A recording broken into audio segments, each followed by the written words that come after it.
একজন স্ত্রী নবী সাল্লাল্লাহু আলাইহি সাল্লাম তার ঘরে তিনি যেদিন থাকার কথা পালা হিসাবে, ওই দিন আরেকজন স্ত্রী বাটিতে করে একটু খাবার প্রস্তুত করে নবীজির জন্য পাঠিয়েছে, যে আজকে আমার পালা যেদিন থাকতো সেদিন তো আমি খাওয়াতাম, বাট আরেকজনের পালা তিনি খাওয়াবেন, আমি পাশাপাশি একটু কিছু একটা দিয়ে শেয়ার করলাম। যার ঘরে আসছে তিনি দেখে খুব স্বাভাবিকভাবে সতীনের ঘর থেকে খাবার এসেছে, আজকে আমার ঘরে থাকার দিন, আমি নবীজিকে আমার মন মতো খাওয়াবো, আরেকজন সেটা পাঠিয়ে সে ভালো হওয়ার চেষ্টা করছে, এটা তো সহ্য করা যায় না। বাটি ধরে ছুঁড়ে ফেলে দিলেন, খাবার পড়ে গেল, বাটি দুই টুকরা হয়ে গেল। নবী করিম সাল্লাল্লাহু আলাইহি সাল্লাম দৃশ্যটা দেখার পর তিনি ঘর থেকে বের হয়ে বাটির ভাঙা অংশগুলো কুড়িয়ে আনলেন। একই রকম আরেকটা অবিকল একই রকম আরেকটা বাটি বাসায় ছিল, সেই বাটিটা বের করে যেই কাজের মেয়ে খাবারটা নিয়ে আসছে তার হাতে দিয়ে বললেন, যাও দিয়ে আসো। ইশারা ইঙ্গিতটা এমন ছিল যে সেখানে গিয়ে কোনো কথা বলবে না, যাতে কোনো ভেজাল আবার না লাগে। চলে গেলেন সে বাটি নিয়ে। এ হাদিস যত হাদিস গ্রন্থে এ হাদিসটি বর্ণিত হয়েছে, এ হাদিসের কোনো অংশে আমি অন্তত পাইনি, আপনারা কেউ পেয়েছেন কিনা জানি না, যে নবী সাল্লাল্লাহু আলাইহি সাল্লাম এই ঘটনার পরে কোনো রিয়্যাক্ট করেছেন।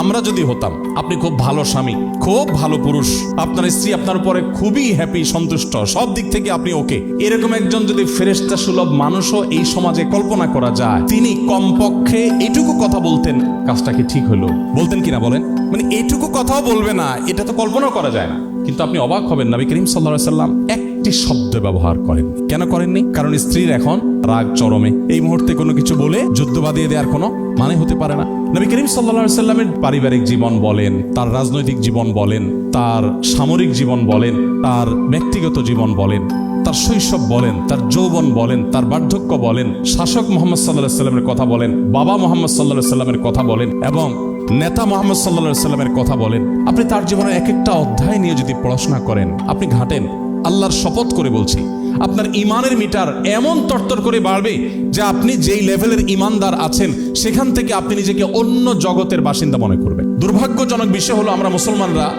মুহাম্মদ সাল্লাল্লাহু আলাইহি সাল্লামকে জানার প্রতি আমাদের তেমন কোনো আগ্রহ নেই। আপনারা সবাই শিক্ষিত মানুষ, আপনারা জাতির কর্ণধার, আপনারা মানব সেবার অনেক অনেক ভালো ভালো জায়গায় আপনারা চলে যাবেন হয়তো ইনশাআল্লাহ। আমি আপনাদেরকে আবারও আকুল আবেদন রাখতে চাই যে আপনার জীবনে আর কিছু পড়েন বা না পড়েন, আল্লাহর হাবিব সাল্লাল্লাহু আলাইহি সাল্লামের পুরো জীবনী গ্রন্থ, সম্ভব হলে 3টি জীবনী গ্রন্থ আপনি সিলেক্ট করে, একটি হতে পারে রাহিকুল মাখতুম, ভারতবর্ষের একজন লেখক সফিউর রহমান রহমাতুল্লাহ আলাইহির লেখা, যেটা মক্কা থেকে সিরাত এর বইয়ের উপরে যে কম্পিটিশন হয়েছে তারপরে প্রথম স্থান অধিকার করেছে এবং গোটা বিশ্বে জনপ্রিয় সিরাত গ্রন্থগুলোর একটি, সেটি পড়তে পারেন। সেই সাথে ডক্টর আলী সাল্লাবি আপনার মিশরের একজন বিশ্ববিখ্যাত